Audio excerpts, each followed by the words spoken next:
高的男生会比较吸引我，180左右。177跟180就是天跟地的差别。出门是会垫鞋垫的。大家会在意另一半的身高差吗？上前问问看吧。我差不多169，在一起之后就会发现，哦，原来他们跟我出门是会垫鞋垫的。我很介意挑男朋友会挑身高。说不建议应该是骗人的啦。如果真的太小只，我觉得很像在带小孩这样子。身为妈妈的我是非常介意的。165这样走在一起比较协调。180左右。像我本身是164公分，基因要能够优化啊，至少要175公分啊。不满意，我很矮。我177差点180。之前学生的时候在追女生，有些女生就会觉得177跟180就是天跟地的差别。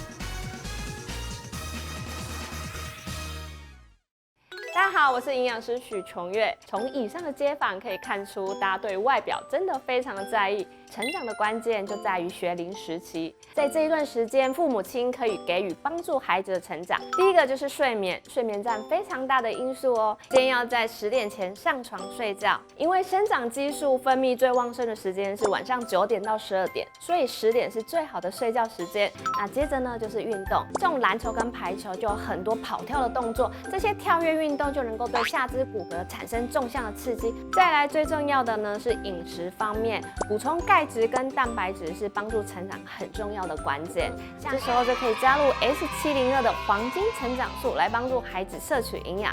S702的黄金成长素它有3种口味，分别是草莓奶昔、巧克力奶昔，还有香草奶昔。可以交替喝或者是搭配喝，那每天都可以选择自己喜欢的口味。S702黄金成长素还有多项专利，是台湾第一支全方位提升成长力、健康力、学习力3效合一的冲泡饮品。那在成长力的部分呢 ，S702黄金成长素中的成长蛋白可以帮助建构肌力，是一般食物中没有办法足量补充的，而其中的精氨酸呢，就可以协助生长激素的分泌。另外还有添加高吸收利用率的红枣钙，一包就含有3杯牛奶的含钙量哦。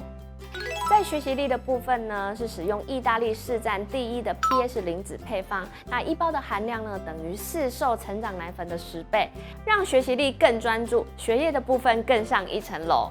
在健康力的部分呢，它添加了多国专利，还有多篇益生菌的研究，能够帮助孩子调整体质，更能够增加体力，在学习上不缺席，更能好好的专心上课。孩子成长关键在于吃、睡、动。把握黄金时期，让孩子充满自信心。不过也不要忘了，除了成长之外，让孩子适性的发展各种能力也很重要。我是营养师许琼月，我们下次见，拜拜。